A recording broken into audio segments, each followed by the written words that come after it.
وەختتان و خێر خەڵکە کوردەوار و میدوارم لە هەر کوێ هەن ساق و سەلامەت بن. ئێمە لە دیبەیسەکەی لە بە شوێنگەڕانە کوردەوارە ون بووە کە لە توو لە ساڵانە ڕابردوو پەردەمان لەسەر حەقایقێک لەم کوردەوارە لادا.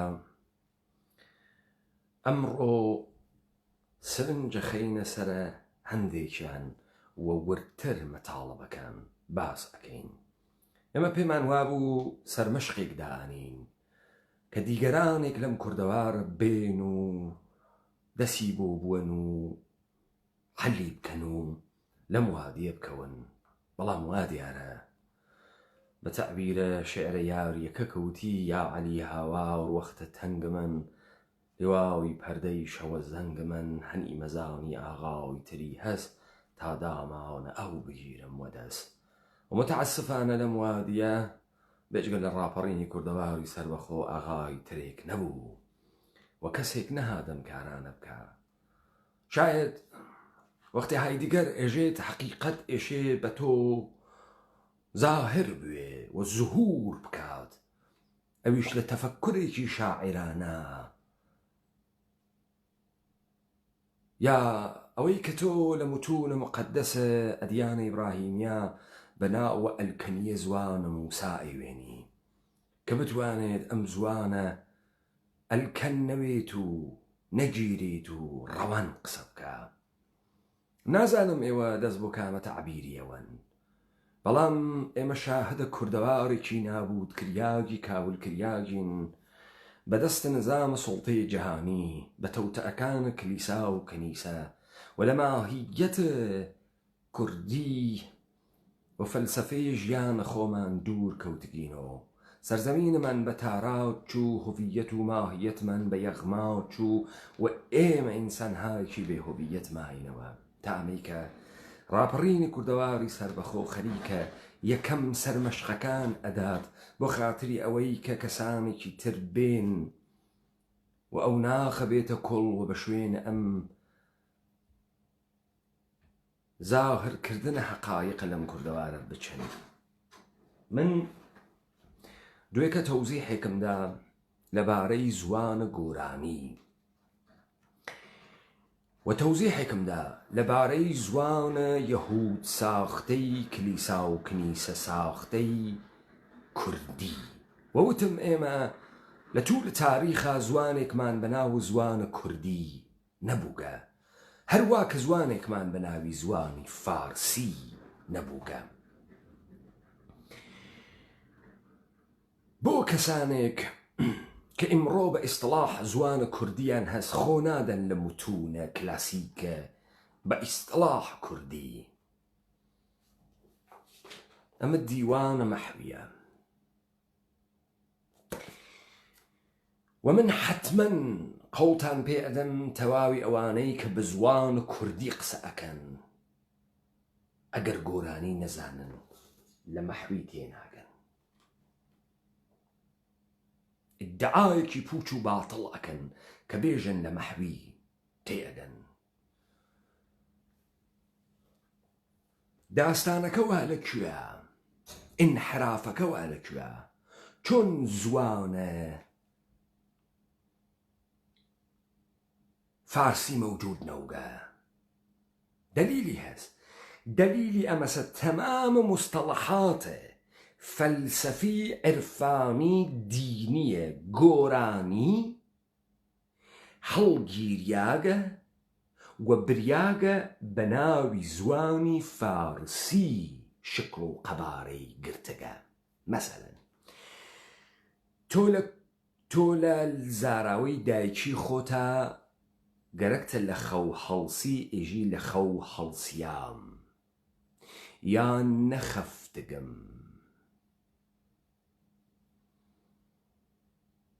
یا ئێژی لە خەو هاتم وەلە تۆ ئەچی مەولەوی ئەخوێنی تۆ ئەچی شتانێکی تر ئەخوێنی تۆ داستانی تر نەقڵەکە. مەسەڵەن کاورایە کە معرفەتی نییە، کاورایە کە دانشی نییە، کاورایە کە بەکرێگیراوی مەراکزی کنیسە و کلیسا نییە، کاورایە کە مەئمورە کۆرپۆریشنە ئێرانی و کۆرپۆریشنەکانە تر نییە. خۆی بە عنوانە مامۆستای زانکۆیە فڵانە چت نازانێ، سوئالی لێ بکە بە فارسی نەخەفتن و لە خەو هەڵسیان چی پێژن؟ ئێژن بیدار. بیدار شو پاشو. بیدار. بیدار بە فارسی یعنی چی؟ بەڵام بیدار مەوجودە لە گۆرانیە. بیدار نەموستەڵەح زندگی ڕۆژمەڕەست. بیدار بە معنای نەنووسنە فیزیکی نییە. بیدار بە ئینسانێک ئێژن کە دارێکی نییە، کە سوکنایی نییە، کە قەراری نییە. بۆیە تۆ وەختی ئەبیسی لە مەولەوی ئێژێ شەو بێداران، ئەمە نەموستەڵەحە فارسیە. تۆ علم دەوران جەهان کوردی ناناسی، نەهلەهای جۆرا و جۆرە تەفەککوڕە سەرزەمینە کوردەوار ناناسی. مەحوی ئەیناسێ، نالی ئەیناسێ، سەیدی ئەیناسێ، بابا تاهر ئەیناسێ، سەعدی ئەیناسێ، تۆ نازانی. بۆیە تۆ فکر ئەەکەی فارسی ئەوێتەوە بیدار. مثالێکی تر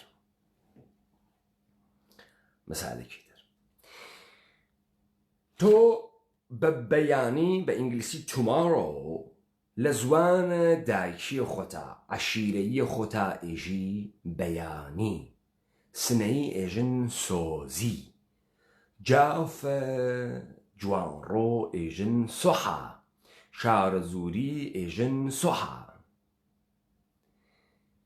ئەمما فارس ئێژێ فەردا.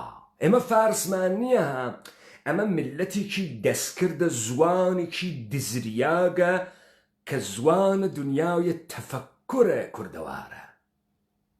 فەردا کامە ڕۆژە؟ فەردا بە معنای فیزیکیەکەی ڕۆژ بەعد نییە، فەردا ڕۆژە حەساوە. ئەو ڕۆژەسە کە تۆ ئەمری و هەڵ ئەسی تۆ بۆ حەساو.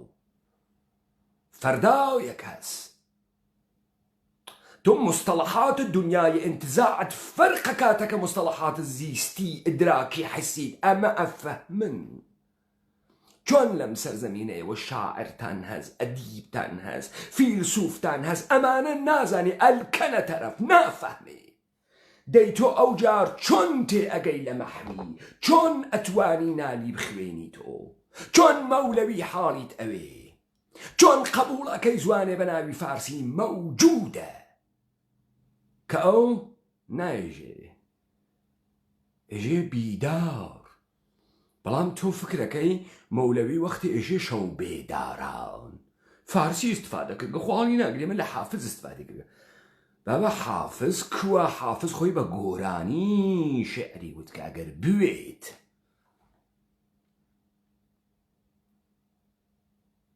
ئەزەل ئەبەد کاشکای ڕۆژ ئەزەڵ نەبووای وەیا.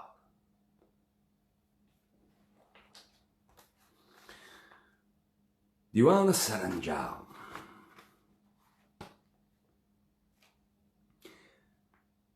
پیر ئیسماعیل کۆڵانی مەڕنەوە. خاومی بەتاڵن، خاومی بەتاڵن، پوختە وەکاورن، خاومی بەتاڵن. ئەگەر تۆی ئەحمەق هاتی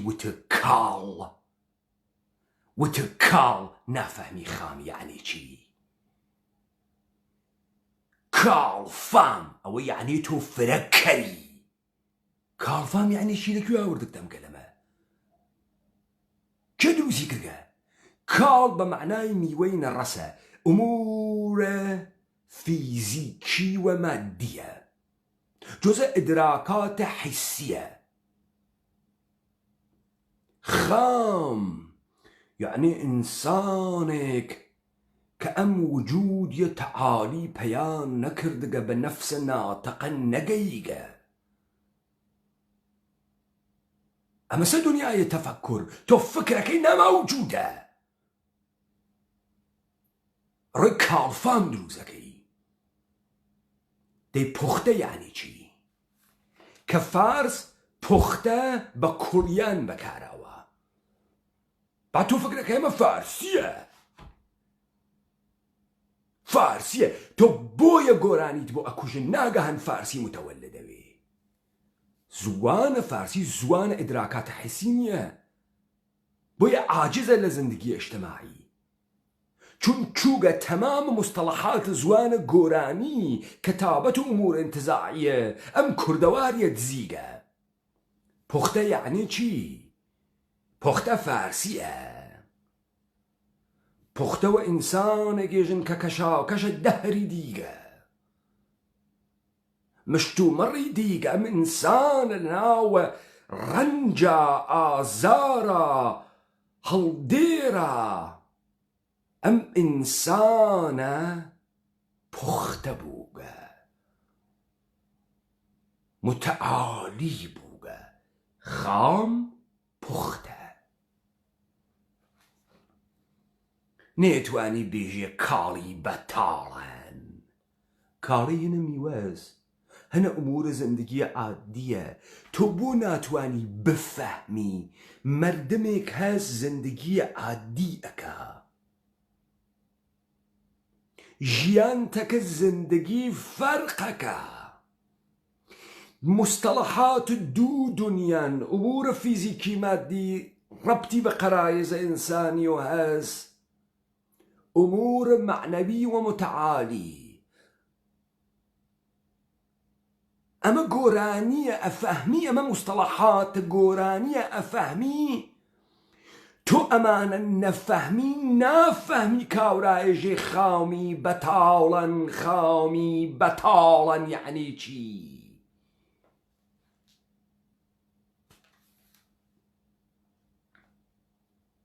پوختەوە کارن، خامی بەتاڵن. مردە ناو پوختە زوانش لاڵن. مردە ناو پوختە زوانش لاڵن. هەرکە شەکدار ئەی هەفت ئەحواڵن، کردارش خامن، ئیقرارش کاڵن. ئەلەگرا کاڵی وەکار برد، تەوەجۆت کرد؟ ئەلەگرا ئیقرارەکە کاڵە. ئەو جار ئیقرار دانپێنیان، دانپێنیان براکەم، دانپێنیان بۆ ئومور دنیەویە. ئیقرار فەرقەکە، هەنە وادیە انتزاعە، ئیقرارش کاڵە. پس تۆ خامە لەوێدی کاڵی شێدەگرادی.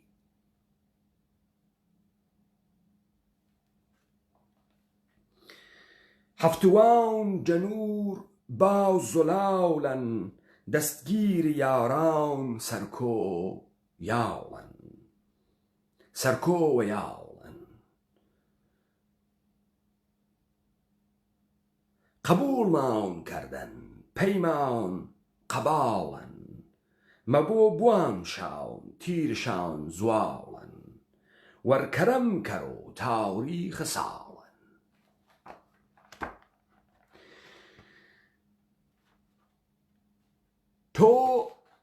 تۆ بە زوانە دایکی خوەت بە هیچ دوو ئۆ هاش دوو ئۆ ئێژی ئاو ئەیخۆی ئاو ئەخۆی.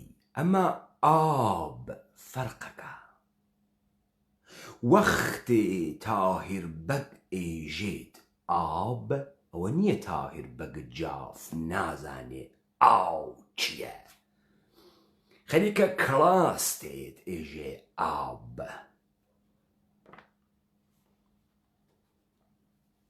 مراد لە ئاو معرفەتە. مراد لە ئاب ئاو معرفەتە.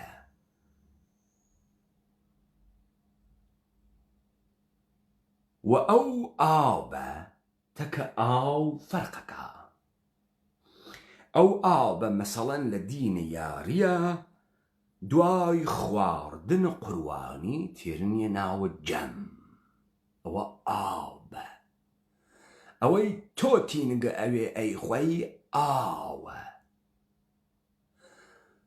ئەفەهمی تەفاوتەکەوا لەکوێ تۆ وەمە ئێژی فارسی. ئەمە فارسی نییە عەزیزم، ئەمە گۆرانیە جوولەکە دزی. درستە ئاغای نێمەتی؟ ئابڕوو.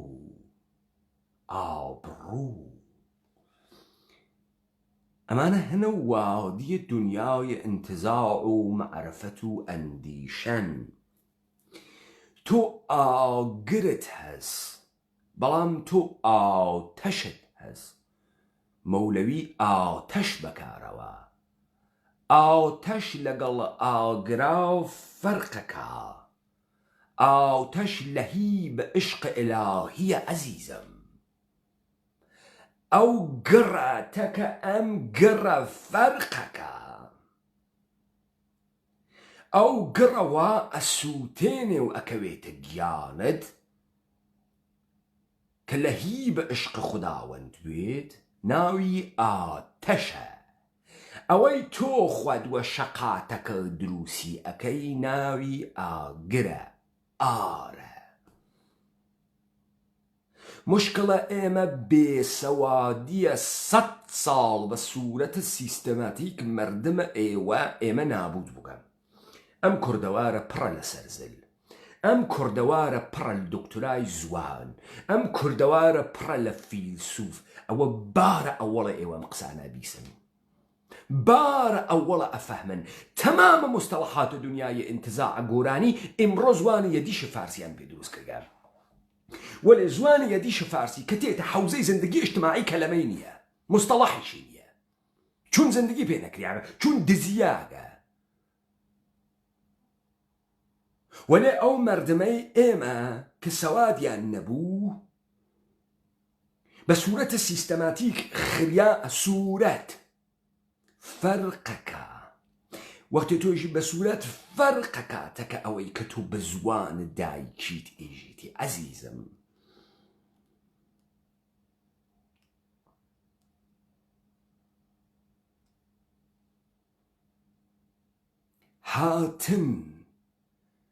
هاتن یعنی تیت. فەرقەکاتەکە ئامەدەن. فارس ئێژێ ئامەدەن. فارس بە هاتن ئێژێ ئامەدەن. فارسێکمانیە بفەهمن ئەم زوانە کە ناوی فارسیە ئێژێ ئامەدەن. لەکوێ هاوردگەسی؟ بڕۆن لێ پرسن ئامەدەمە چۆن دروست کردگە؟ بە چه معنایەکە؟ لە کاتێکە ئامەدەن معنایەکی تری هەست لە گۆرانیە.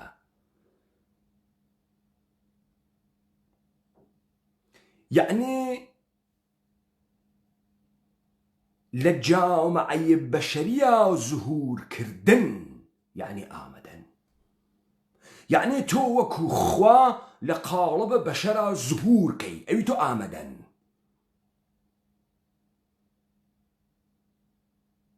تۆ فکرەکەی ئەمە زوانە فارسیە و هاتن ئێژی ئامەدەن. تۆ فکرەکەی فڵانە شاعر گاو جوگە نەیفەهمیگە، ئەو خەریکە دنیای ئەندیشت بۆ ڕوئەکا کە شێعرێژی. بۆیە مستەڵەحات ئەم وادیە بەکار ئەوات. بۆیە ئەحمەدی خانی ئەفەهمێت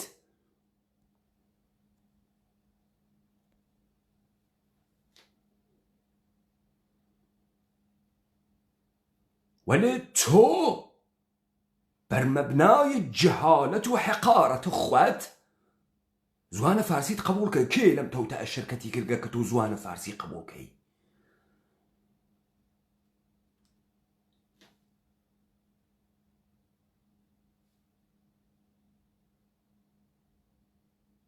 ئاگاه یعنی چی؟ ئاگاه یعنی چی؟ بە گۆرانی یعنی چی ئاگاه؟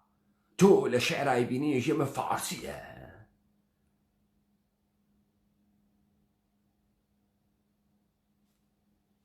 ئاگاه یعنی کەسێک بە گاهێک ئەگا تەیە تەریقێکی کردەگە تەیە تەریقێکی کردگە کە دنیا پەردە لادا و پەردەوار پەردە لادا واقف بە ئەسرارە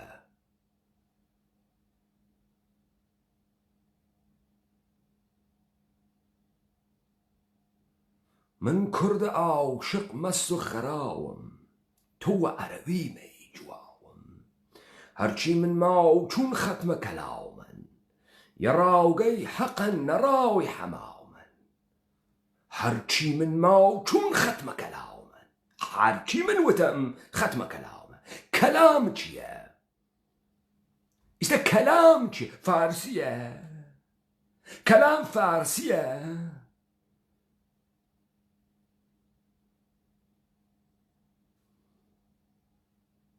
قفت مقدس كلامه كرمان جيجي كلام دبيجي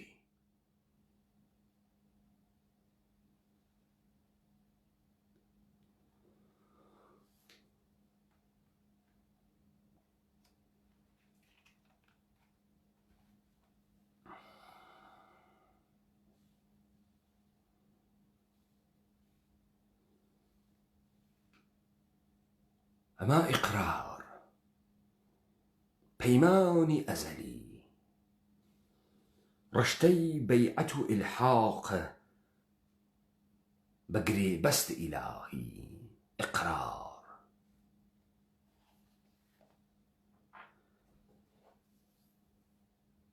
أما فارس يا أمزوان فارسية أو إقراري لأمور فيزيكي باعتراف بكاروا اعتراف عربي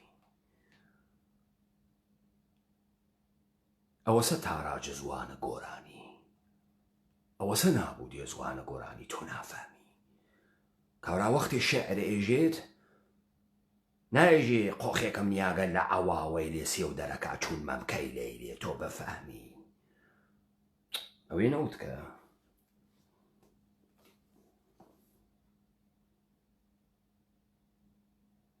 لبرچاوي بتم كوتوم أمن وك أشكي نوميدي لبرچاوي بتم كوتوم أمن وك أشكي نوميدي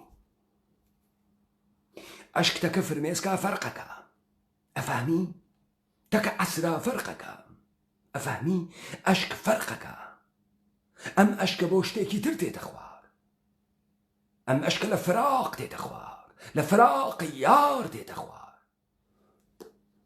محوی گوجه کردی نزنی بویجی عشق خوشیتی تقلید که بیجی فارسی زنه وافکر کنو ای بویجی نومیدی امید چیه؟ آوات چیه؟ آرزو چیه؟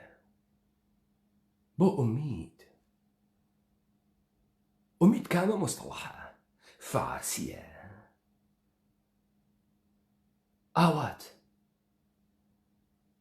فارسية نه مصطلح جي قراني بو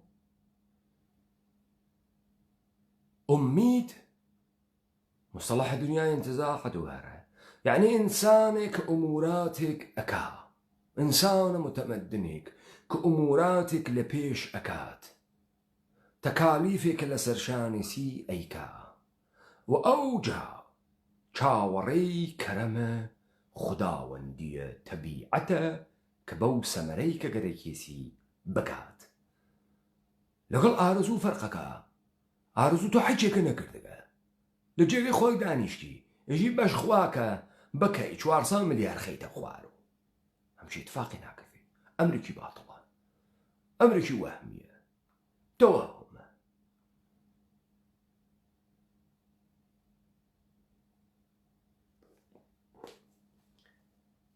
وك أشكي نوميدي أغاي محوي إيجي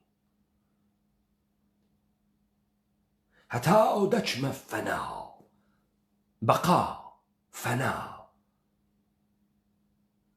فارسیە ئەمە جوانە فارسیە کوانە و پاڕا و بێژەکانە لۆڕەنسە کوردستان فاسۆنیەکان کوان ئەو کوردیەکانە فاسۆم وە زوانە کوردیەکەی فاسۆم قسە بکەن لۆڕەنسە کوردستان کوان بنووسن پاڕا و قسە بکەن ئەوە سێمەژین زوانەکەی فاسۆم کوردیەکەی فاسۆم لۆڕەنسە کوردستان دنیای کوردی ناخڵقێنێ وادی ئەندیشەی کوردی نییە ئینسانە کوردی گزارش نادات جەهانە کوردی گزارش نادات ئەلکەنە ئەژی گونی گوێز خاڵیەکەی تەقەی تێ تەق تۆ نازانی فەردی یعنی چی تۆ نازانی ئەفرادی یعنی چی تۆ ناماون لە گۆشت مەر فەردەکەی من ناماون لە گۆشت مەر فەردەکەی من فەردە وەش مەزمون بێگەردەکەی من فەرد فاسیە یعنی یارۆ یعنی نەفەرێ یعنی چی فەرد یعنی چی فارسیە خۆ بعد ئەز ئەم ئەتابدانە گەرەکمە کۆی بکەمەوە بەحسەکە ئەوەی چمک و مستەڵەحە کە هەنی دنیای تەفەکر و ئەندێشەی کوردی بووگە کە ئەکرێت بە جۆرێک تعبیرێک بێت یان ئینعکاسێک بێت لە جەهانە دەریافتی عەینیەتیە ئێمە لە وادیە ئینتزاعا کەلەمێ تر ئەگرێ و مەفهومێکی تر ئەگرێ بۆیە تۆ بەجێی سۆزی کە ڕۆژێکی بەعدە لە زندگی مادیتا فەردات هەست فەردا گزارش لە جەهان و نگاه فەلسەفی و نگاه ما بعد الطبیعی ئینسان کوردی بە جەهانەکات فەردا لە منزەرە ئەو فەردای ئیلحاق بوون بە حەقە فەردا تەکەسوحا فەرقەکە نایژن بەیانی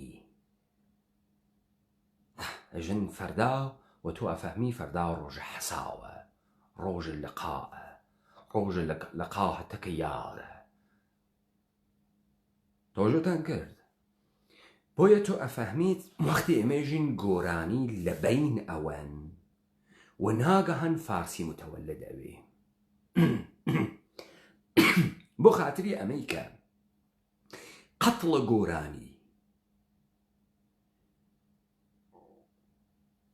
پاک بکرێتەوە شوێنەکەی ئاسەوارەکەی پاک بکرێتەوە و هەروەها تەسبیت بکرێ زاوزێی زوانە فارسی ئیشی زوانە کوردی دروستکەن ئێمە کەشفە لۆڕەنسە کوردستانمان کرد کوردستان ناوە سەرزەمینە ئێمە نییە کوردستان ناوە ئیستعمار ساختە بۆ بەشێکی بچووک لەم کەلان کوردەوارە ئێمەسە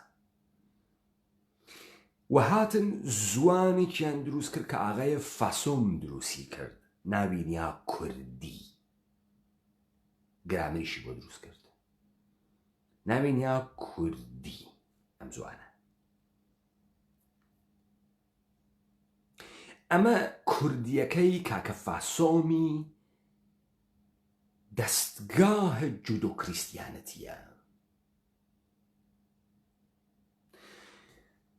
من سەرمەشقێکم دا ئەم شەو ئەگەر کەسێ تاقەتی بوێت ئەتوانێ بەقیەی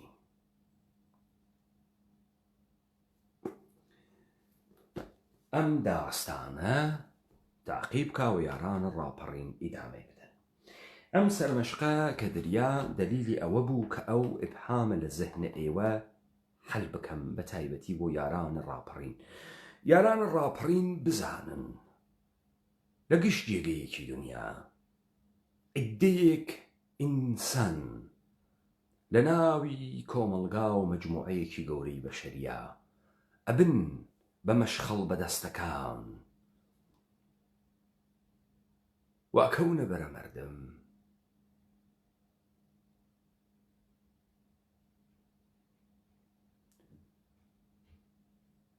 لەوەی کە ئێوە تەعدادێکی کەم بن خەوفێکتان مەبێت کە جامعە ئەکەوێتە دوای ئێوە. بەس ئێوە ئیمڕۆ زانیتان ئەو کارەی کە جوولەکەوە دەستگاه جوولەکەی ئانووسی کردی و وتی زوانێکمان دروست کردە بە ناو فارسی لە ئەسڵا مستەڵەحات دنیای انتزاع و تەفەکر کوردی بوو لە قاڵب زوانە ئەدەبی و فەلسەفی گۆرانی، زوانە تەخەسوسی گۆرانی کە کاکڵەکەیان گرت و ئیمڕۆ ئەوان ئیمڕۆ بۆ دنیای تەفەکوریان مستەڵەحیان نییە. چۆن ئەکرێ فەردا بمەعنای ڕۆژە دواتر وێ بەڵام فەردای قیامەتیش بوێت. بەڵام ئێمە نایژین فەردای قیامەت، ئێمە یەکسەرێژین فەردا، ئەو یەکسەرە قیامەتەکە خاتە بەری کە تۆ بفەهمی فەردای ڕووزە حساب. چون ئەگەر بێژێ فەردا تۆ فکرەکەی ڕۆژێکی ترە، وەلێ لە گۆرانیە کە تۆ وتە فەردازانی ڕۆژی حەساوە، ڕۆژی لەقاعە. ئالەگراسە کە تۆ ئەوێنی تاراج ئەکری ڕائەماڵی بۆش ئەکری بەتاڵ ئەکری و عیدەی دەم ناکەنەوە. بۆ ئالەگرا ئادرس مهمە. تۆ ئالەگرا ئەفەهمی شیوخ چ جنایەتێکیان کرد، تۆ ئالەگرا ئەفەهمی کوڕخان و بەچکەخانە تەربیەت یافتەی ناو فرامۆشخانەکان و میسیۆنێریەکان چ جنایەتێکیان کرد. ئەمانە بەر لەوەی تۆپ بێرنە ئەم کوردەوارە ئاموزش و پەروەریشیان هاوە جیلی فاسدیان دروست کرد بیخەنە گیانە ئەم کوردەوارە. کەس نەیفامی چه اتفاقی کەوت، بۆیە هەمەی قازیان بۆ دروست کرد.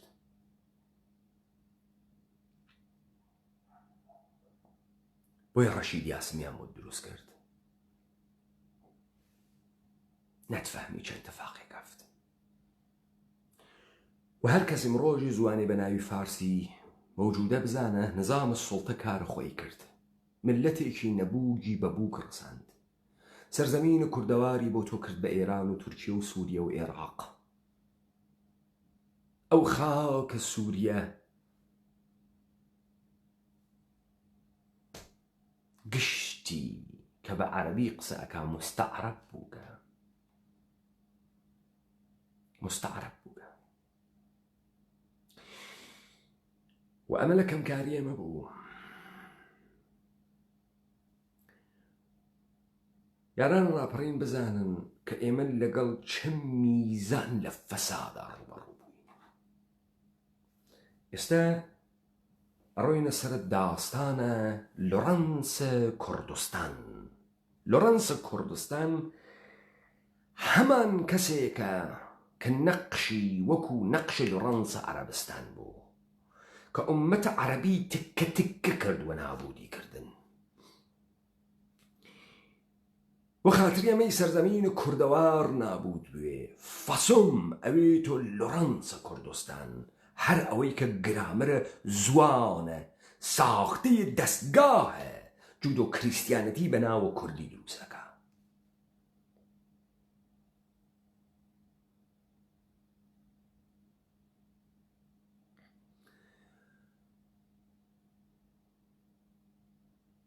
ئەچیمە سۆراغە قسەکان ئاغایە حەسەن قازی. دەستکرد. ئەمن پێم خۆش بوو کە لە سەرتاوە سەردێڕی چەندێک لە کتێبەکانی ئێوە نیشان بدەم. یەکێکیان کە وا بزانم ئەوە لە ئەوڵ کارەکانێتی بەنێوی لوترن ئێڤانگەلیزیشن وەرک، کاری لوتێری کە ئەوە کورتەیەکە لەوەی کە هەرمانسبورگۆوانە کە کاریان کردو باسییان کردووەوانە.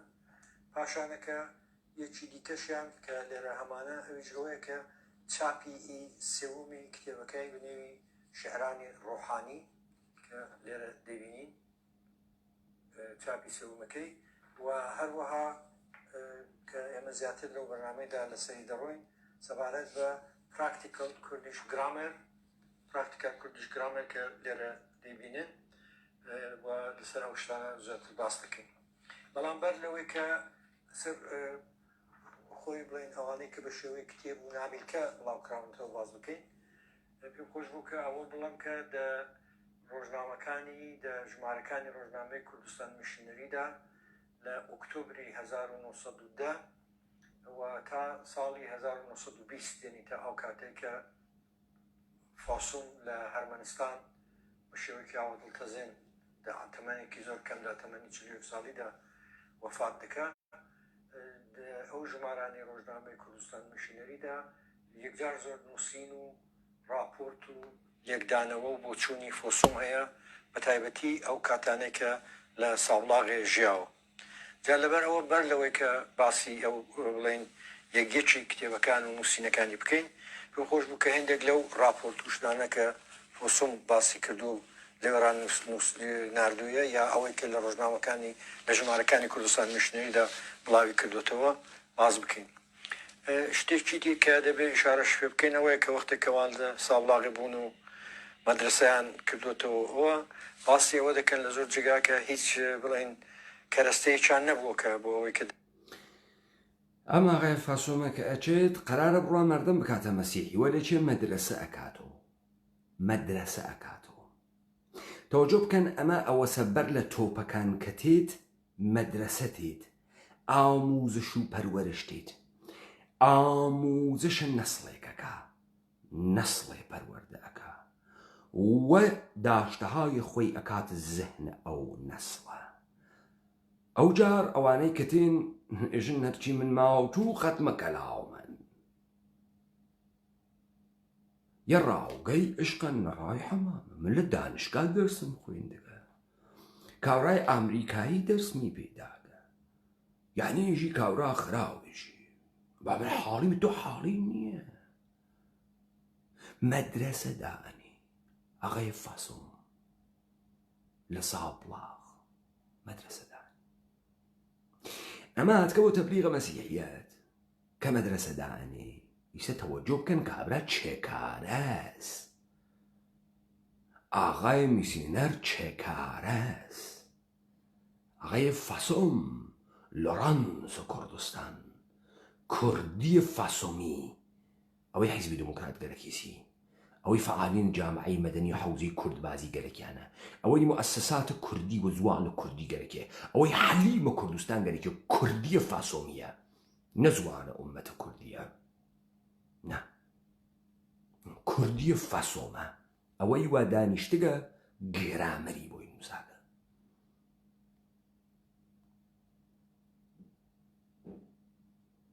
دەرسی کوردی پێدا بدەن هەر لە ماوەی ئەو دەورەیە کە فۆسوم لێوە بڵێن لە ساڵی 1911 تا 1916 حەولی داوە کە چەندین بڵێن مادەی نووسین ئەلفوبەیەکی زمانی کوردی کتێبێکی ئەلفوبەی زمانی کوردی و هەروەها کتێبی حیساب لەسەر کورتێک لەسەر جوغرافیا و لەسەر مێژووی کوردستان ئەوانەی ئامادە کردووە.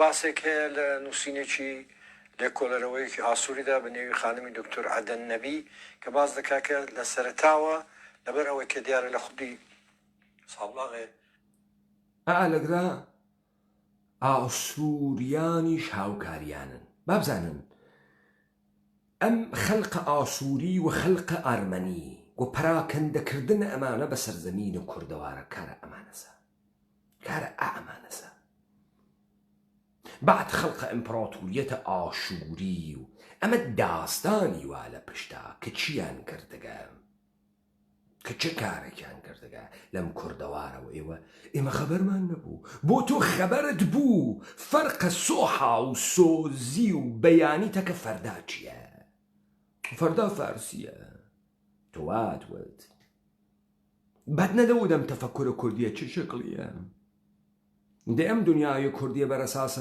مستەڵەحاتی چه شکلیە دەی نەدەتوانیم دۆ لە یەکتری بکەیتەوە فەرقە نەخەفتن تەکە بیدارا چییە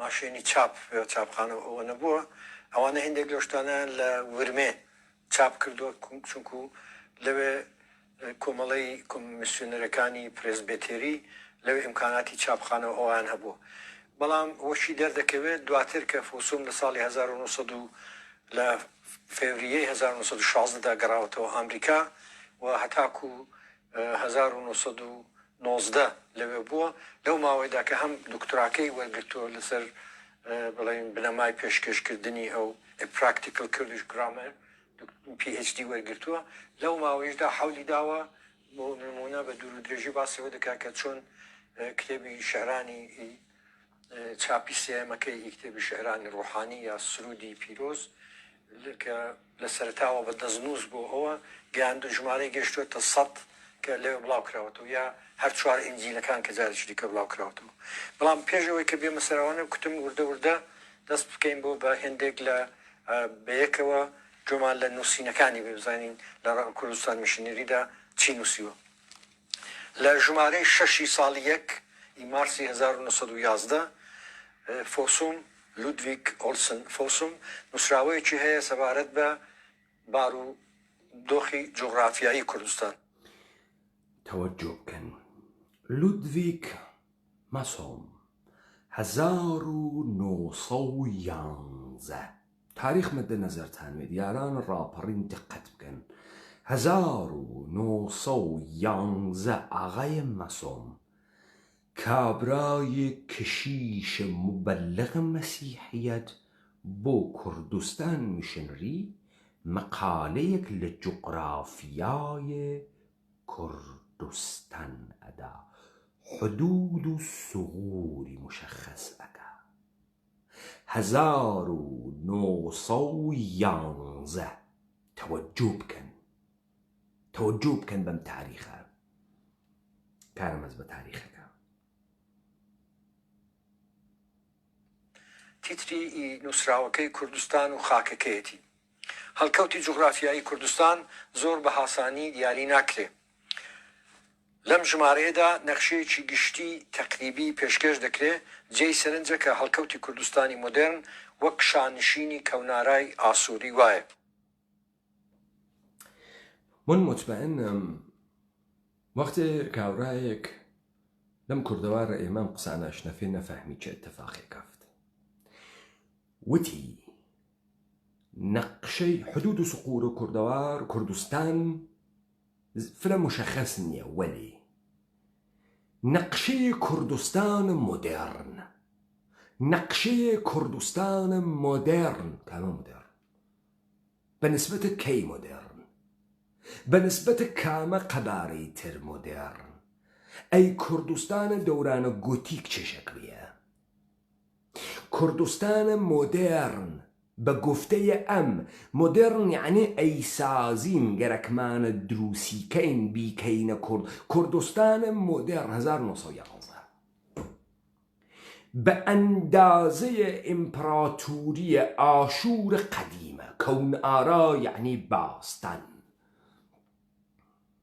کەون ئارە یعنی باستان ئەل لەگرا ئاشوری بۆ دروست کرد سەرزەمینێکی دروست کرد کە دەقاودەق کە ئیمڕۆ پێی ئێژی کوردستانە مۆدەر هەنە ئاشوریەکان بووگە و هێنیاوان بووگە تەوەجۆ بکە لەم شتەی ئەم دایئەنێ ئەی کێڵەی لەگرا بۆ تۆ 1911 نەقشەی کوردستانە مۆدەر تۆ چکارەی تۆ مبلغە مەسیحیت یا تو جاسوسی دەستگاه ماحوارە دووە لە بەرە عکاسی ئەکەی حدود و سقور مشخص ئەکەی سایزە سەرزەمین ئەدەی کوردستانە مۆدێرن ئەی کوردستانە گوتیک نەقشەکەی چه شەکلیە تۆ چۆن بەمەێژی کوردستانە مۆدێرن بە کامە پێوەرێژی ئەو مۆدێرنەی کە تۆ دروسیەکەی ئەو کوردەوارە کە تۆ لە دڵیا کوردستان دەرتێری و نەقشەی بۆ دانی چ دلیل لە کاتۆ ساڵە ئەوەڵ نەگەیەکیتە بەرەوە ئەم مەقالەیتە دەرو لە کوردستان میشێنری تەوەجۆ بکەنە خێلی مهم ئەم کەلەماتە ئێستا گوێبان لە داستانێک کە بەحسیەکە کوردستان وڵاتێکە لە ئاسیای ڕۆژاوا کە بە ئاراستەی باکووری ڕۆژئاوا و خوارووی ڕۆژهەڵاتدا دەچێت لە نێوان 34 و 48 دەرەجەی مەداری باکوور و 36 تا 48 دەرەجەی مەداری ڕۆژهەڵات هەڵکەوتووە بریتیە لە بەشێک لە ترکیە و ئەم ئاغا ئەلاهیاتی خوێندە لە کلیسای لوتریە جغرافیدانە نەقشە کێشە استراتژیستە چه کارە تاریخدانە چه کارەس ئاوا طول و عرض جغرافیایی و مەدارەجی و حدود و سقور و ئەمانە گشتی سەخەریکە بەحسەکە تو چ کارەی بۆچی ئاموزش دەریاگی بۆ هاتکیت ئەم سەرزەمینە کوردستانە مۆدێرن یعنی چی کوردستانە لەکوێ هاورد تۆم کەلەمەتە لەکوێ هاورد تۆ بۆ خەریکێم جغرافیا دروستەکەی بەناو مبەلغە مەسیحی کە چووگی لە سابڵاغێ مەدرسە دانیاگە ئیسە گوێ بدەن تیکەی خەیلی مهم بەحسەکە 1911 بەشێک لە ئێران و ڕوبەرێک بە پانتایی 100,000 میلی چوارگۆشە دادەپۆشێ لەبەر ئەوەی کوردستان لە هەر لوویبەری سنووری تورکی کوردستان وڵاتێکە لە ئاسیای ڕۆژاوا کە بە ئاراستەی باکووری ڕۆژئاوا و خوارووی ڕۆژهەڵاتدا دەچێت لە نێوان 34 و 48 دەرەجەی مەداری باکوور و 36 تا 48 دەرەجەی مەداری ڕۆژهەڵات هەڵکەوتووە بریتیە لە بەشێک لە تورکیە و بەشێک لە ئێران و بریتیە لە بەشێک لە تورکیا و بەشێک لە ئێران خیلی قەشەنگ بوو داستانەکە مەقالە مەوجودە خدا ئاغای حەسەنە قازی کەی خوێنێت و مەقالە ئینگلیسیەکە مەوجودە بە تاریخ 1911 نە ئێرانێ مەوجودە نە تورکیە مەوجودە وەلی کوردستان بەشێکە لە ئێران و بەشێکە لە تورکیا طبقە هەمان تاریخە یەهود نوشتە 1911 ئێمە هەنووز واینە دەورانە مەمالەکە مەحروسەیە قاجاڕیە طبقە هەمان تاریخ کە درۆزە بشە ئێرانێ نەمەوجودە 1936 ڕزاخانە میرپەنج ناوە ئێران ئەنێتە سەر کۆرپۆرێشنێک کە بریتانیا داگیری 1922 طبق گفته ئێوە بە فروپاشی ئیمپراتۆری عوسمانی تورکیە متەولە دەبێ بعد تۆ فکر ئەکەی وەڵا کوردەکان پەیمانی سیڤریان بۆ دانیا وتیان پەیمانە سیڤرە و تۆ ڕەفراندۆم ئەکەیت و بعد ئەگەیتە کوردستان و لە پڕێکا جوانێک بە ناوی فەرمەندەی تورکای جوان مستەفا کەماڵ پاشا قیامی کرد خۆ حەڵی ناگرێ چارمان نەکرد نەمانتوانی کێشامانە دواوە وابوو یاغای مستەفا کەماڵ پاشا ساختە و پەرداختەی یەهودیان و دەستگاه جودۆ کریستیانیتیە وە سەناریۆکە هەر لە قەبل و دانریاگە ئیمپراتۆریە تێلەگرا مەوجود نییە قودرەتێکی عەزیم مەوجود نییە شتێ لەگرا مەوجود نییە تۆ خەریکی شکڵ ئەدەی بە سەرزەمینە کوردەوار 1911 ئاغای فاسۆن بەحس لە کوردستانە مۆدێڕنەکە و بەحسەکە کە ئەم کوردستانە مۆدێڕنە لە بینە خاکە دوو سەرزەمینە تورکیە و ئێران ئاغا مەدار جوغرافیاییە کوردستانە مۆدێڕن ئێژێ نازانێ مەمالەکە مەحروسەیە قاجاڕیە سەی بەجازێکی چووگە لە سابڵاغێ دانیشتگە ئەگەر حکوومەتە قاجاڕیە مەوجود بووگە ئەمەگە نازانێ ئەو لا ئیمپراتۆری عوسمانیە مەگەر ئاغای ئەمیرە حەسەنپوردیەکە نەیوت ئەهەمیەتی سابڵاغاوە بوو لەسەر سنوورە عوسمانی بوو چۆن ئەماغا بە عوسمانی ئێژێ تورکیە چۆن لە سەرزەمینە ئێمە ئێژێ کوردستان ئەماغا مبەلەغە مەسیحیەتە یا جاسوسە کنیسە و کلیساز هاتکە جوولەکەکان و ئەرمەنی و ئاسووری دروستکا بیخاتە گیانە ئومەتە کوردی زوانە کوردیە فاسۆمی دروستکە گرامرە فاسۆمی دروستکە بەچکە فاسۆم دروستکە بیخاتە گیانە ئەم کوردەوارەوە پێبێژە کوردستان بعد ئەم بەچکە فاسۆمانە لێو دوا ئەوەوە کەڵەگای ناوە جامعەی کوردەواری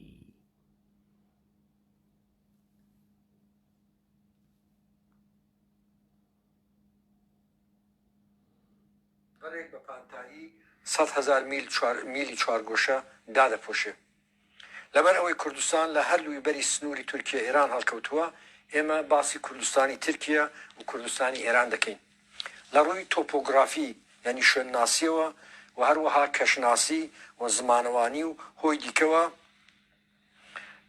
جارجار هاسانترە کە وڵاتەکە بە سێ هەرێمی هاو ئەندازە کە بەقەد یەکنەنی دابەش بکرێ باکووری ڕۆژاوای کوردستان، نێوەندی کوردستان و باشووری ڕۆژهەڵاتی کوردستان.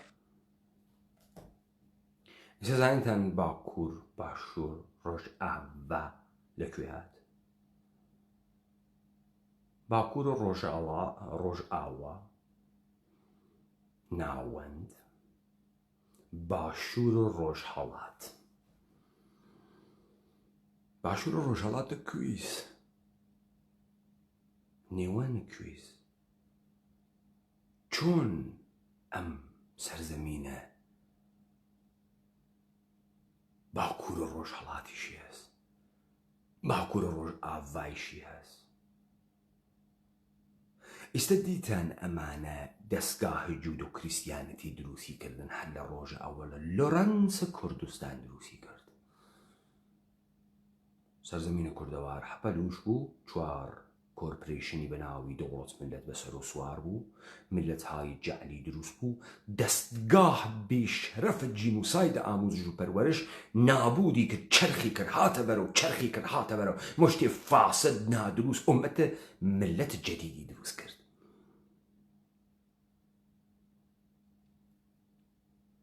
ملەت جەدیدی دروست کرد و حاڵە ئێمە ئەمڕۆ ئەمەسە و تۆ ئەم حدود جوغرافیایە کە ئیسە بەحسیەکە هەمان نەقشەس جەلالە تاڵەبانی، قازی حەمە، مەچەی بارزانی، حەپوو ئێژە نەقشەیە کوردستانە.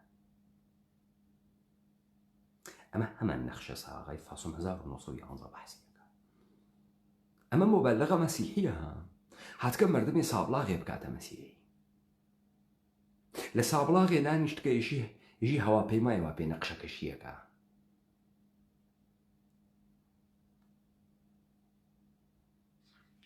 تۆپۆگرافی یا شوێنناسی کوردستان سەرزەویەکی شاخاویە. هەموو وڵاتەکە لە خارپوتەوە تا ئاگری لە باکوور بەڕوونی تا دادەکشێتە سنووری لۆڕستان لە خواروی کرماشان بە زنجیرە چیای بەردرێژ و بەرز داپۆشراوە. ئەو شاخانەی کە بە درێژایی بەشی باکووری ئەوە تۆجۆتان کرد سنوورەکەی بردە لای لۆڕستان. تۆجۆتان ئیسە زانیتان کێ ئەم کوردەوارە ئێمە تەقسیمەکە قەومە کورد دروستەکە. تۆ وەختی ئەسان خوات نافەهمی چۆن ئەم قسانە ئەیکە قەومی کورد واسە کێ فێرتی کردگە؟ کێ ئەم تفەی کردگە سەردەمە تۆ؟ کێ باوات فێرتی کرد؟ باوات پێتی وت؟ ئەمرە پێ مشتەبەه بوو کێ پێتی وت؟ کاورای غەربی؟ کاورای غەربی پێتی وت تاکیۆ کوردستانە، ئەمە کوردستانەوە تۆیش کوردی فاسۆمی قسە بکەی. کوردستان واوەختە گیانتان دەربێ کوردستان.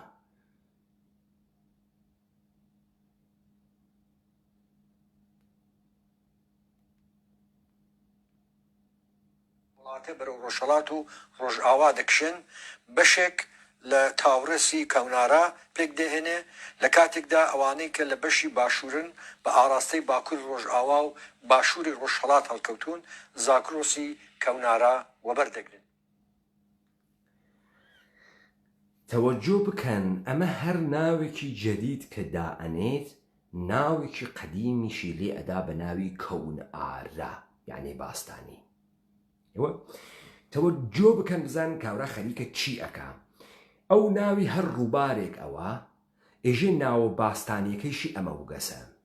تۆ لەکوێ هاتکی تۆ چ کارەی ناوی ئەگرائەنی؟ باستونە سەرزەمینە تۆنە هەنە تۆز ئەم ناوە قەدیمیە بۆ ئەنێتە قەیوە. تۆ تاریخە سابڵاغە نەتوانی بێژی مشنەریەکان لەوێ چیەکەن. نەدوت لەوێ مەوجودە وەلێ ئێجی 4000 ساڵە پێش ناوی ئاریاسوگە.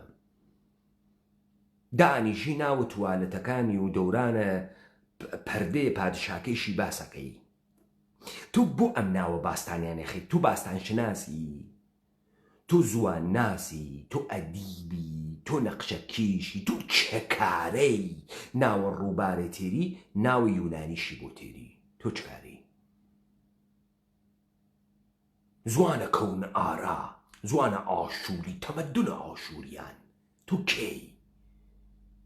کێی تۆ ئەوەنە دەربەوەردە ئەگرا ئەزانی کاورای سابڵاخی نازانی، کاورای کرماشانی نازانی، ولی تو قوت لە ئاڵمان و چوویتە ئیاڵەتە متحدەی ئەمریکا ئیاڵەتە متحدەی ئەمریکاوە کلیسا و کنیسە پێتی وتکە چه خەوەرەتەی تا ئەگرا گزارشە منتەقەی ئەمە دێ و ناویشە بۆ نیادە تەوەجۆ بکەنم باستان دیرۆک باستانە مادبازیە لەکوێ دەرتێ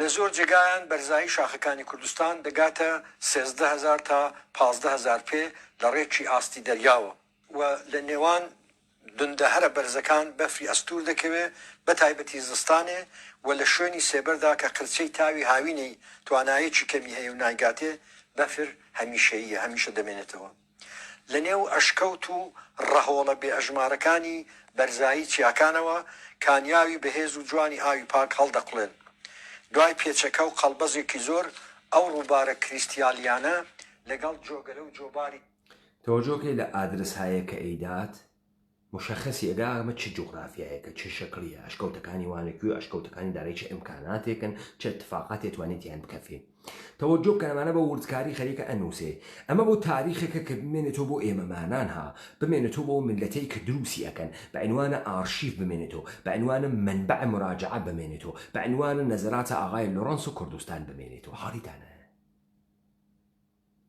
تو حەزی پێکەیت و کانیا و خۆشیەس و خاکی دڵگیرە و جێگەی نێچیرە و حەزی پێکی خۆشت دێ چیایان تێکەڵ دەبنەوە گەورەتر و گەورەتر دەبن و گەورەترین و چۆمی هەرە مێژووی ئاسیای ڕۆژئاوا پێک دەهێنن لە هەندێک شوێنان لە نێو شاخەکانی کوردستاندا چاڵاوی بێ ئەژمار و زەوی بە پیت هەڵکەوتون کە لە خواردتریانەوە لە نێوان شاخە بچووکترەکاندا دۆڵی تەنگ باگر و جوان و تێرئاو هەن ئەم ئاغا لە سابڵاخ نەوگە ئەم ئاغا متر بە مترە ئەم منتەقە کە گەرەکێ بیکاتەوە کوردستان متر بە متری گەڕیاگە سانتیمتر بە سانتیمتری چووگە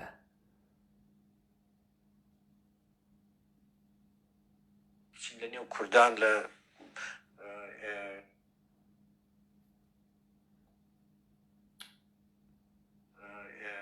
کوردستانی ئێران لە هەندێک لە بەشەکانی وڵاتدا دەشتی تەخت هەن ڕەنگە گەورەترین و زەنوێنترین دەشتی کەرمەلیس بێ کە لە نێوان دوو چوومی دەجلە و زێ لە باکووری مووسڵ و لە باکووری ڕۆژئاوای هەولێر هەڵکەوتووە لەو دەشتەدا ئەسکەندەری گەورە بە ئەرتەشێکی 35,000 کەسیەوە لە نەبەردی گاوگەمەلا هێزێکی 500,000 کەسی فارسەکانی فەرماندەی داریوش تەوەجۆتان کرد تاقیب ڕووبارەکە ئەگاتە جێگەی ئێژێ ئەمە هەمان جێگەز ئەسکەندەرە کەبیر لەگەڵە داریوش شاه شاهانە فارسەکان بە 500,000 سەرباز ئێرانی فارسی لەگەڵ 30,000 سەرباز ئەسکەندەرا دەرەکەفن و ئەسکەندەر سەرەکەفێ لەگرا ئەسکەندەرە مەغدونی بۆ تۆ ئیسپات کرد قدرەتە غەر بە ئۆستیلای ئیسپات کرد هەبوونە سلسلەیە هەخامنشیانی ئیسپات کرد تەوەجۆت کرد بۆتی قەشەنگ خستاوێ خوش شیرین داینیا بەفەهمی ئەمە 3,000 ساڵ تاریخە حاڵیتە لای ئەم هەولێرە ئەسکەنەر دای لە داریوش ئەمە کێژێتی دانەیە قەشەی تی هەڵدریاگە دەستگاهە کلیسە و کنیسا بە عنوانە زەمین شناس نەقشەکێش جوغرافی دان تاریخ دان ئەدیب فەرزانە ئەمە خەریکە ئەمەتە بۆ چاڵەکە دێ تۆم تاریختە لەکوێ وەرگە ئەمە کردی ئەمە تفی کردگە سەدەمە فارس لەگرا مەوجودە لەشکریانە 500,000یان مەوجودە لە بەرامبەرە 30,000 نەفەر عەزەمەت ئەسکەندەر ئاشکێت ئەسکەندەر زووری کرد مەوجودە فارس مەوجودە هەست حاڵیدە بچێتە ناو زەهنت حاڵیدە کوردستانە مۆدێڕن فەهمید کوردستانە مۆدێڕن تێتگەیت ئەمە نەقشەی کوردستانی بۆ تۆ باس کردگە هەر باسی هەرزگایە بۆ یەکەوێ ناوە کەون و باستان و فارسی تێخابوت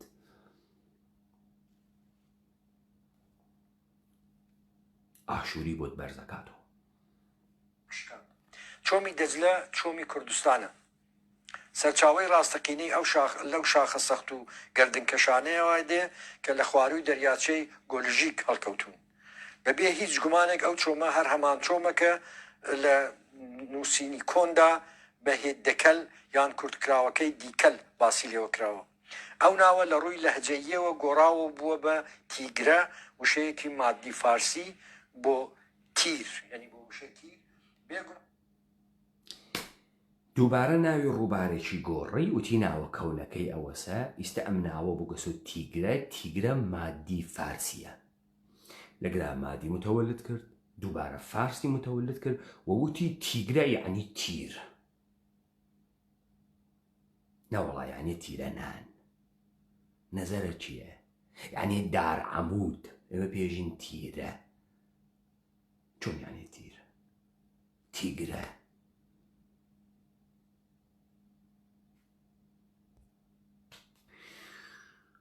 تەوەجۆکەن داستانەکە چییە؟ تۆ تحتە ناوە نەقشە و سعودود و سقور و کوردستان تەوەسۆت ئاغای فاسۆم هەر تنتن فارس ئەکرێتە ناوە گوێت. مات فارس ئەسکەندەر، مات فارس هەخامنشی، دەوڵەتە ئێران، دەوڵەتە تورکی، دەوڵەتە ئێران، دەوڵەتە تورکی. کوردستانە مۆدێڕن 1911.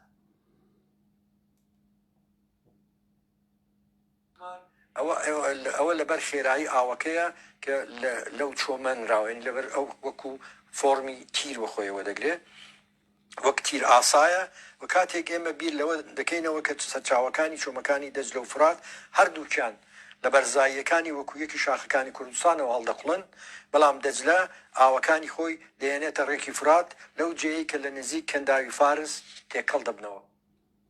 ئالەگرا کەنداوی بە ناوی کەنداوی فارس سەری هەڵدا. تەوجتان کرد؟ ئاواسە کەنداوی فارسیشی دروست کرد. تۆ فکرەکەی ئەمە بۆ تۆ نووسراگە کە تۆ لۆڕەنسە عەرەبستان نەهات ئومەتە عەرەبی نجات بە، هات ئومەتە عەرەبی نابود کرد، وەستە ئەماری کردن. لۆڕەنسە کوردستان هات نابودمانی کرد، وەلی ئەم کاورایی گەوجەکەی خوێنی حەزی پێکا کەیفەکە خۆشی دی چون باوکی لە شاگردەکانە ئەموکە خۆی لە پەیڕەوانە مەکتەبە ئەمە کە مەودای 500 میل کورتترە. ئەو دەمی تێدەگەین کە ئەوە دەبێت شتە وژمێکی زۆری، یعنی دجلە شتە وژمێکی زۆری هەبێ و بۆچی ئاوەکانی تیر ئاسا لە وڵاتە شاخاویەدا لوزە و دەبەستن. گشت درێژایی لە سەرچاوە تا سەرزارکی یعنی کە دەگرژێتە دەریاوە 1150 میل تەخمین دەکرێت. فرات چۆمی مێزۆپۆتامیایە و ئی کوردستان نییە.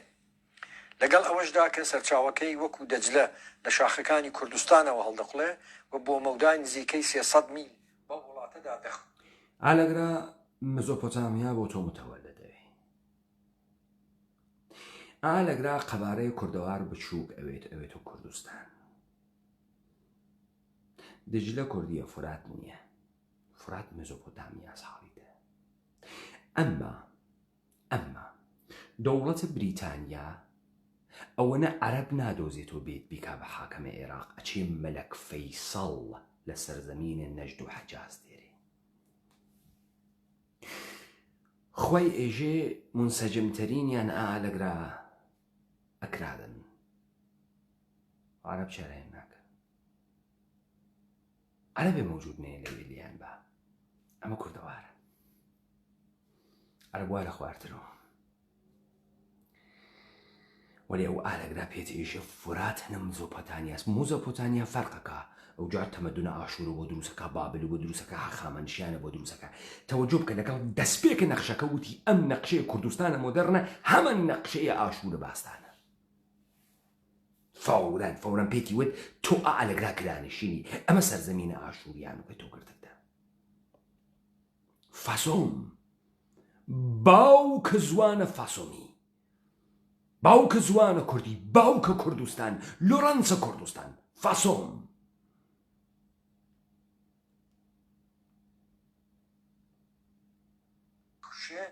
لە نێوان ماڵاتیە و سامساددا بافل و کاوگەی بێ ئەژماری ئەو چۆمە هەن بێبێ گومان ئەوانە هێندێک لە جوانترین بەرجەوەندەکانی هەموو کوردستانن لە مەودایەکی 100 میلیدا ژمارەی ئەو بافل و تافگانە بە 300 تەخمین دەکرێت چۆمەکانی گرنگی دیکەی کوردستان بریتین لە زەی گەورە و زەی چکۆڵە سیروان کە درێژبوونەوەی دایالێکی یا گندیسی کەونارا و کلاسیکە و هەروەها چۆمی دووبارە دیدیس درێژبوونەوەی دیدیسی کەون ئارا و کلاسیکە دیدیس بوو کەسە سیروان دیدیس کێ ناوینیاگە ئەسەر قەرارە ئەم سەرزەمینە ئێمە مشتی مەهاجرە و وەحشی بین بەناوە قەومە کورد هاتووینە ناوی ئەفەهمین چیە خاتە جێبۆت ئەم ناوانە دیدیس ئەم ئەیزانێ ناوی دیدیسە باوای من نەیزانی لە ناوی دیدیسە کاورای تیاڵدریاگە ئاڵمانی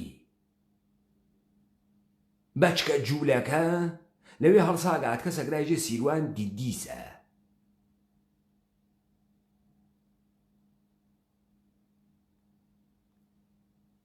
بفهمن ئەمانە بۆ تۆ جێئەخا تۆ بفهمی تۆ لە ماهیەت تۆهی ئەکا تۆ لە مەوجودیەتت تۆهی ئەکا تۆ ئەهنێرە بە شوێنە گوزەشتەیەکی پڕ ئێقمازی پڕ درووە کە تۆی تیا مەغڵوب کریاگی نابود بووگی تێت هەڵدریاگە چووگی پەیکارت کە تۆ ئەمڕۆ فەرامۆش کە ئین کارێکەی خۆت فەرم دیدیس ئەمە دیدیس بووگە دیدیسە کەونارای سە بووگەسە سیروان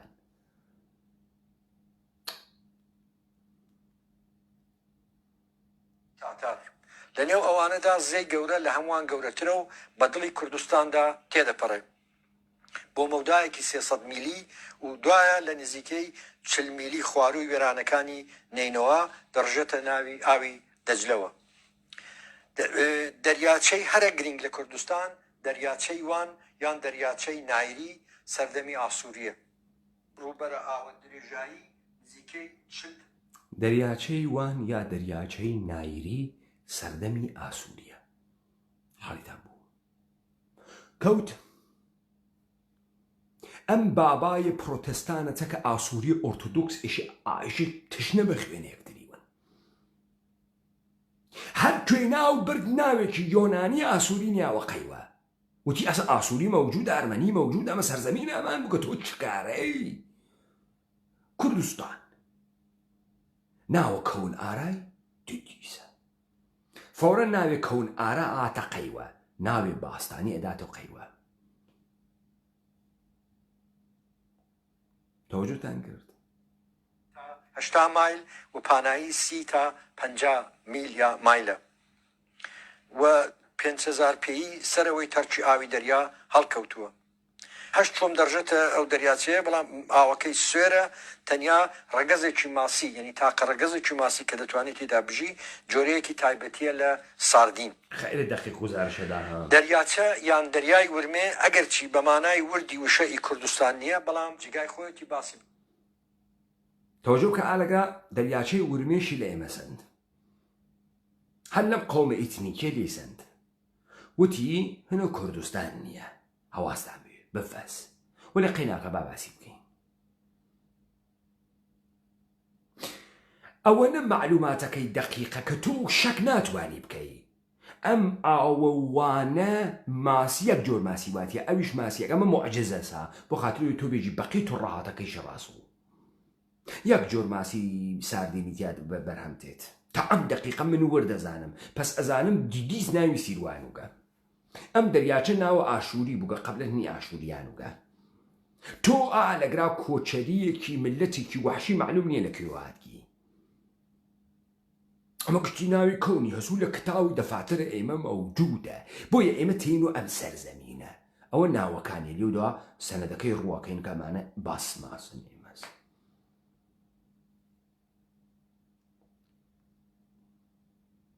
چونکو بەشێک لە سنووری نێوان ئازەربایجانی کورد و پاژماوەی ئەو ئەستانە پێک دەهێنێ درێژایی ئەو دەریاچەیە 90 میل و پانایی 3 میلە بەڵام لەو دەریاچێدا زۆر دوورگەی جوان و بەپیت هەن کە ئاوی خاوێن و شیرینیان هەیە ئەوەش لە ڕاستیدا زۆر شتێکی خۆشە ینی ئەو بۆ چوون بڵم ئەو لێکدانەوە لەسەر بار و دۆخی جوغرافیا و تاریخی کوردستان ڕاستیدا لە چەند ژمارەی دیکەی ڕۆژنامەی کوردستان میشینیریدا هەر بەردەوام دەکات لەو بارەیە باز دەکات دەنووسێ باسێکی دیکەی کە لە ژمارەی 12 ئەنچێکە من تام دەقیقە وەکو نمونە هاوردم و ئەم دیبەیتانە بە عنوانە لە بە شوێنگەڕانە کوردەوارەوەن بووە بەحسەکەین بەم خروجی ئەمانگەیەنێ کە دیبەیتەکەیم شەو بوەسین پس ئێمە لەگرا سابتمان کرد کە ئەم سەرزەمینە ئێمە کوردەواری ناوە و تۆ ئاسەوارە ئەم کوردەوارە ئەوێنیت بە ناوە جێگەکانی بە خۆراکی بە خسڵتە مردمەکەی و ئەم کوردەوارە دەستگاه جودۆ کریستیانیتی و نظام سڵتە نەخشەی بۆ کێشا کە عنسورە کوردیەتی تیا بکوژێت بیکاتە چوار کۆرپۆریشن و تا ناوبوودی کوردیەت کە دیگەریە جەهانە سڵتەس کار بکات لە بەرامبەر تاڕەجگەران و دۆزدانە ئەستەعمارگەر فقط عنصرە کوردیەتە کە لە بەرامبەرە هیچی دیگەریەکی غەیر کووردا تەسلیم ناوێت و یاغیە و سڵتە قبوڵ ناکە ئەم عنصرە بۆ سەلتەنەتە ئەمان مشکل سازە و ناگەهانتێن بە هەناردنە هەیەتهای جۆرا و جۆر تحتە ناو مبەلغینە مەسحەبی تحتە ناو دیپلۆماتهای سیاسی تحتە ناو بازرگانان تحتە ناو گەردەشگەران ئەمانە شروع ئەکەن بە پڕکردنەوەی بڕێک لەم جوغرافیا کە مردمە ئێمێتیانیە یا کەمە مەراکەزە تەجەموعی و شاری دروست ئەکەن یەواش یەواش سوڵتان و پادشامان بۆ دروستەکەن دەستگاه ئیمپراتۆریوان بۆ دروستەکەن شتێککە هیچ کەسێ نازانی ئەمەسە ڕەوایەتە غاڵە بە سەرزەمین و تەواوە خاوەرەمیانە ڕەوایەتە ئیسلامیە ئومەتە ئیسلامی و ئومەتە محەممەدە مردم گشتی خۆی بە ئومەتە محەممەدە زانی ئەم ڕەوایەتە چوو بەسە ناو زەهنە مردم لذا ئەگەر بیان وتایە لە شارە ئیستانبوڵ حەمەد تەقیبەگ ئیعلامی کردگە من خەلیفەی موسلمینم مادام حەمەد تەقیبەگ خەراجی نەئەسەن سەربازی نەئەنارد حەدی لە خەڵکی نەئەدا زندانی نەبوو خەڵکی نەئەکوشت دخاڵەتی لە ئومور زندگی خەڵکی نەکرد کەسی مخالەفەتێکی نەکرد بە عنوانە ئومەتە محەممەد قبوڵیکە یعنی بێژێ هەبوو مەسەلەن وەلێ کاوڕا حیتەی نفوزیەکەی هەر خۆی و چواردانە ئەستەبڵەکەی دەوروبەری وگە ئەویش لە 200 ساڵە پێشە نەزیاتر لاو لذا کەسێک کە ئەمە متەوەجه ناوێت تەوەجه بە ڕەواگیتە گەورەی ئیسلامی ناکات و بە شەرایطە ئەو سەردەمەی کە ئەمانە چۆن بازی ئەکەنتەکە داستانەکە تۆ بۆ خاتری ئەوەی کە ملەتی بە ناوی مردم فارس متەوەلدکەی کە ئەون و پارسیانە هەند جوولەکەهای ئانووسی ئەمانە ئێشێ بین زوانێکیان بوێت کە ئەم زوانە هەڵگرە ئەفسانە چیرۆک نگاه فەلسەفە بێت کە بە ئەمانە ئیمتداد تاریخی و مەشروعیەتە زیستی بدە ئەم زوانە مەوجود نییە پس ئەمانە پەی ئەوە لەم کوردەوارە کە مردم لە قەبایل و عەشایر مختلفن بەلوچن لۆڕن بەختیارین ئەمانە دارای یەک زوانە کتابەتن لەم حەوزەی سەرزەمینیە تورکەمەنن یەک زوانە کتابەتە ئەم زوانە کتابەتە ناوی گۆرانیە مستەڵەحاتە ئەم زوانە مستەڵەحاتە دنیای ئەندیشەس بۆیە فەرداتەکە سۆحا فەرقەکە فەرداتەکە بەیانی فەرقەکە فەردا بارە معنایەکیەس ئەمانە تێن تەمامە ئەم مستەڵەحاتی دنیای ئەندیشەیە کوردیە کە زوانە گۆرانیە ئەیدزن ئەیکەنە فارسی ئیشتە کە زوانە گۆرانیان کوشت تەمامە شوعەرا و تەمامە فەلاسفە و تەمامە گەورەکان ئەکەنە فارس بەڵام لەم دەورانە متەئەخرە 700-800 ساڵە دانەدانەیە موتون تێڵن ئێژن ئەمە کوردی و گۆرانیە کە بەعدەن بێژی تۆ ئەگەر مەحوی وا شێعرێژی لە سەعدی گرتگێسی چون سەعدی خوێندگەنا اشتبات کرد بێجات کرد مستەڵەح کوردی گۆرانیە ئەم اتفاقە کە کەوتگە 200 ساڵ 300 ساڵ مشتیان بۆ گرتگە بێ پاتک نەبەرەوە ناگەهان وەختی یەواش یەواش گەرەکیانە شۆڵەی گۆرانی کەسکەن دزیگیانە خەریکن یدیشە فارسی دەرتێرن خەریکن پێگەی کۆرپۆریشنەکە دائنین شروعیەکەن بێن بەرەو دەوڵەتی مدێڕن بێرینی لۆرانس کوردستان سەرۆکەلەی پەیدا ئەوێت لە منتەقەیەکا بە ناوی ساڵاخ معلوم نییە سەڵە منتەقە جەمیەتی کوردی تیا بووگە تیرۆ و تایفێکی تایبەتی تیا بووگە وەلی یەکچێت وازە هات بەشێکی فرە جوولەکەی واتە بەشێکی فرە ئەرمەنی و ئاسووریان هاوردگە بە ناو ئەرمەنی و ئاسووری مەوجودە لەوێ معلوم نیە کێ نەمانە لەکوێ هاتگن و ئەمانەتێن مەدرسە دائەنێن و ناژن شاگردەکانیان چێ و ناویان چ بوو کاورە بە دقت ناوی ماهیەکەی وان بەحسەکە نایژێ ئەو شاگردەیەک ئەم دەرسی پێداگە ناوی چی بووگە کوڕە کێ بووگە نایژێ ئاغایە لۆرانس کوردستان کوردەوار ئەکاتە کوردستان بچووکیەکاتەوە گۆرانی کە ئەدزێ فارسی متەوەلد ئەوێ خۆ ناکرێ ئەم کوردیە لە بەینچەوە لە حافزەی مردمە لەذا بیکەینە مەفهومی ئیتنیکی قەومی کوردستان متەوەلدەکەیشی کوردیش متەوەلدکە کورد بە معنای زمانی دەمەقۆپانی بۆیە ئالەوێ ئیشارە ئەکایژی ڕووسەکان هەر کەس کوردەکانیان بە لیباس و ئەناسی ولێیانەدا ئالەوێ سێت و ئەوێنی حیزبی دیموکرات و کۆمەڵە و ئەم حیزبانە یەکێتی و پارتی دەمەقۆپان ئەوێ بەخوایان تەبلیغە دەمەقۆپان و خشتەکە گوشا دەکەن ئالەوێسەکە ئەو ئێژێ نیشانەیە کورد بوون لە باسە کوردیە چون ڕووسەکان بەڕووی لەباسەکان و ئەمانیانە ئەناسی وایان کوشتن تۆ ئەفامی ئەمانە بۆ دائەنرێت لەوێ ئاغا مبەلغە مەزهەبیە هاتکەسە ئەوێ وەلی بۆ تۆ کوردستانە مۆدێرن 1911 تەرسیم ئەکا جوغرافیاکەی و ئێژێ ئەم کوردستانە وا لە فیمابەینە دوو کشوەرە ئێران و تورکیا نە ئێران مەوجودە ئەو وەختە نە تورکیا ئەمە بە ئێوە چیێژێ ئەمە بە ئێوە ئێژێ سەرزەمین و کوردەوار لە 300 ساڵ ڕابردووە مەوردە تەقسیم و بەرنامە واقع بووگە و پلە پلە پرۆژەکان چوونە بەرەوە یەکسری دوودمانیان بەر لە حکوومەت‌های مۆدێڕن دروست کردە بە ناوی دوودمانە عوسمانی دوودمانە قاجاریە هەچێنەوەگەن هەچ قدرتێنەوەگەن هەچێنەوەگەن ناویان پێداگەن یە عەقبەی تاریخیەک کە فرە دوور نەوێت بتوانی پێیان بدێ کە بەعدەن پشتبەندی چاخانهای گەورە بەیتە دەمیەوە چاخانە گەورە بەیتە دەمیەوە بۆیە تۆ لەگرا شوێن دەسەکانە بۆ دەرەکەوێ